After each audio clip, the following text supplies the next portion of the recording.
Hi Aries!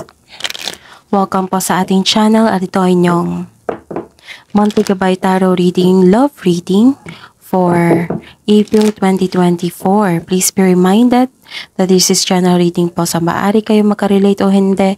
Just take what resonates. Gamitin ang reading na ito bilang gabay lamang. Balik po kayo dito bukas para sa ating daily gabay tarot reading. Please like, subscribe, and click bell button for notification para updated po kayo sa daily tarot reading natin.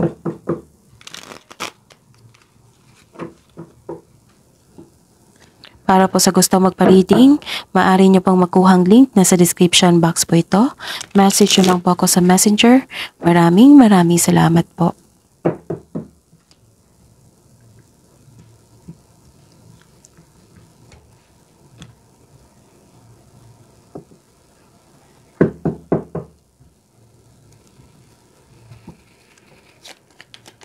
Spirit's Guide, ano po ang mga ganap sa love life, self-love, partnership, and romance ni Aries ngayong April 2024?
Okay, Aries. May nakita akong concern dito regarding sa breakup, hiwalayan, separation, kasi paulit-ulit na lang po yung problema niyo po. Nagkaroon ng silent treatment dito, tampuhan, pwedeng may nang iwan. May nakita ko dito na binibuild nyo, bumabangon kayo. Bumabangon kayo mula sa isang mabigat na pangyayari. Nagkaroon ng healing from heartbreak. You have freedom. Nagkaroon ng freedom from toxic relationship, or nagkaroon ng obsession or addiction. May nakita ko ditong some of you engaged na. Nagkaroon ng commitment, nagkaroon ng completion, nagkaroon ng balikan. Pwede din na may umuwi. Spirit's Guide, energy po ni Aries ngayong April 2024 sa love life nila.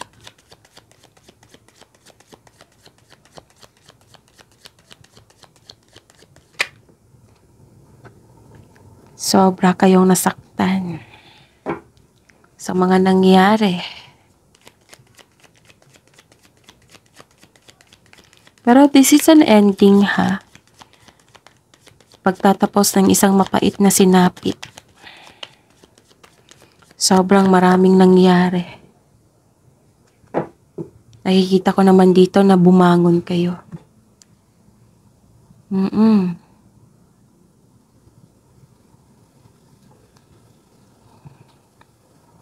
Ang pagtatapos ng isang relasyon or sa inyong paulit-ulit na problema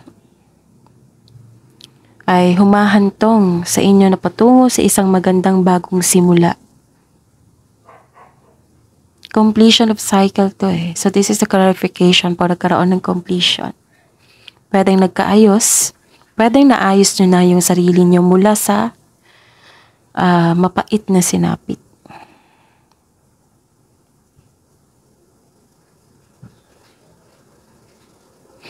pagtatapos sa isang mapait na sinapit na nagaganap ang pagbabago kung ikaw mismo ay tanggap ang pagtatapos na ito. So this is ending with new beginning. Accept and learn the past situation.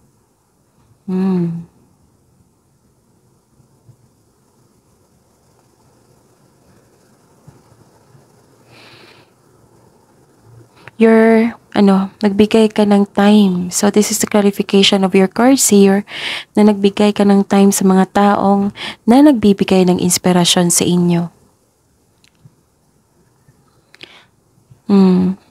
This card tells you na mas mag-grow pa ang inyong relasyon.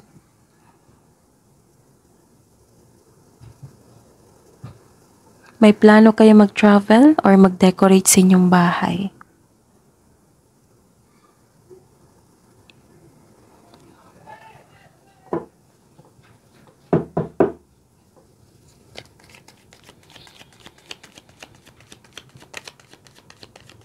Challenges po sa love life ni Aries ngayong April 2024.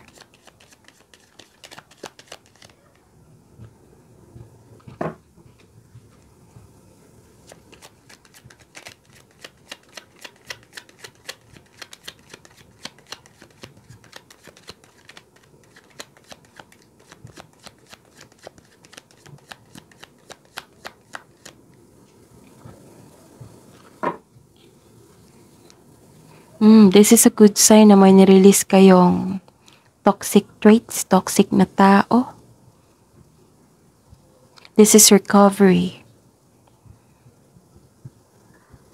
Nagiging okay na kayo. Kasi this is the clarification of your card here. You're healing. Nawala na yung bad habits, yung pagiging obsessive. Nalampasan na ang problema, nagkaroon na ng recovery.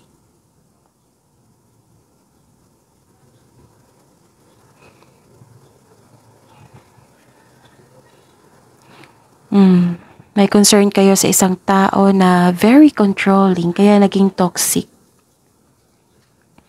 Nakikita ko dito yung hindi maganda ang kanyang intention sa inyo. Naging dictator, naging very controlling, nasanay na sa pagsisinungaling.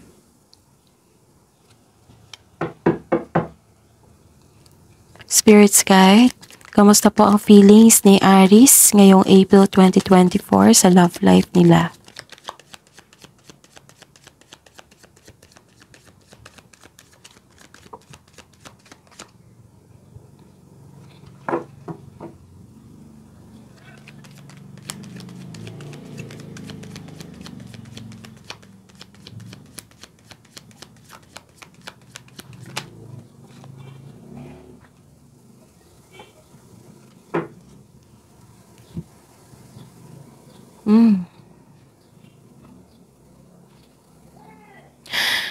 Okay.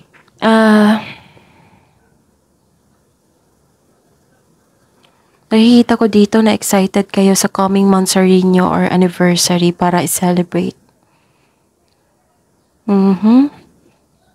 Excited kayo. Ito yung feelings mo na excited ka sa inyong plano sa buhay. Tinake mo as learning yung mga nangyari.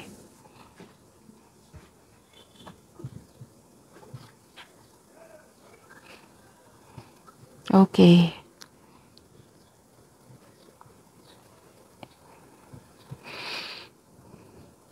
So this is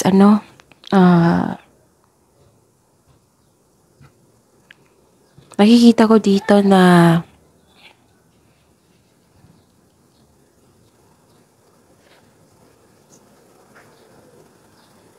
bibigyan mo pa rin ng pagkakataon ang iyong sarili, maaring partner mo.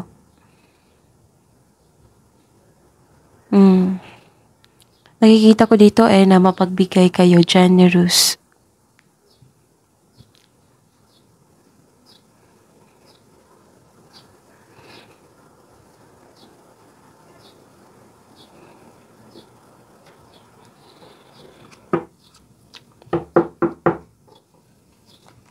Binibigyan mo ng time ang inyong sarili para magkaroon ng healing.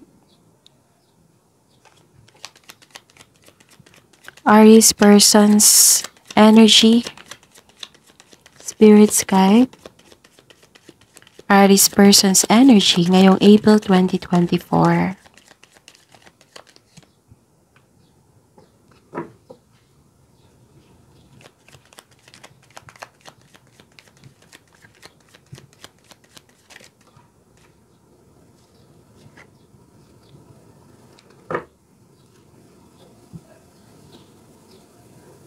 So, anong ganap? Okay.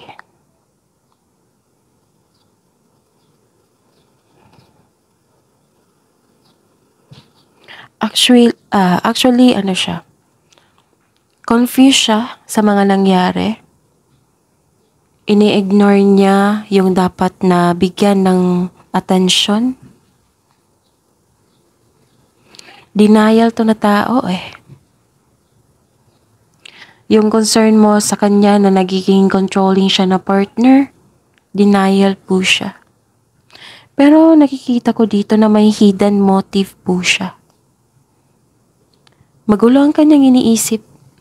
Nagkaroon nga ng disconnection sa kanyang intuition. Nag-overthink po siya, nag-overanalyze pero hindi gumagawa ng solusyon. Puro pag-iisip. Nawalan siya ng tiwala sa kanyang sarili. Nagre-rely siya sa mga opinyon ng iba. Ayaw niya eh. Ayaw niyang alamin yung pagkakamali. Pwedeng nagkamali siya, tapos ayaw niyang aminin. Nakikita ko dito ayaw niyang mag-grow.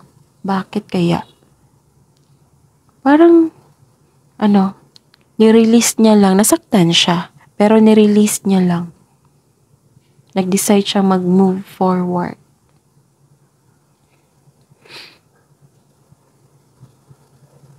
Nasaktan po siya.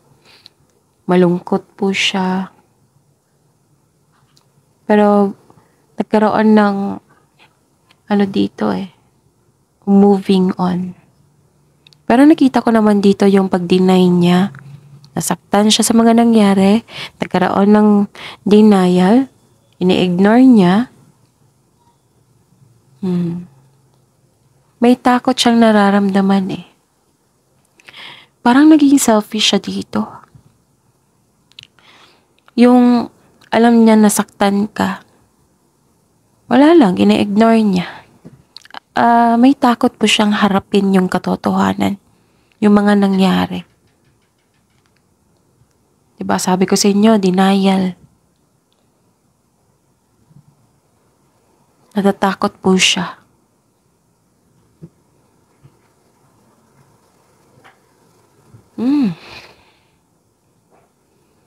Puro pag-iisip yung ginagawa niya eh.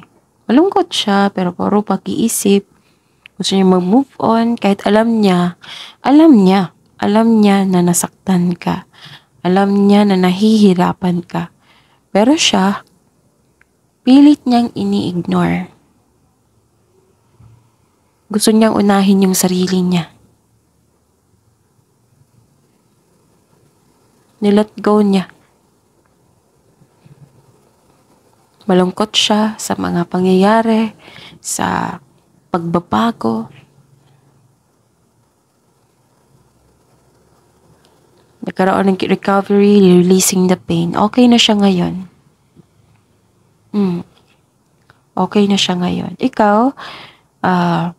you are moving forward kahit nasaktan ka. At least, nagkaroon ka ng freedom.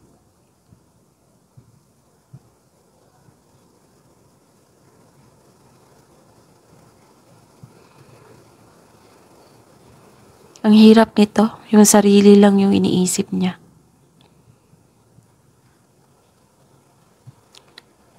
Nireview ko nga baka may gagawin siya, pero wala.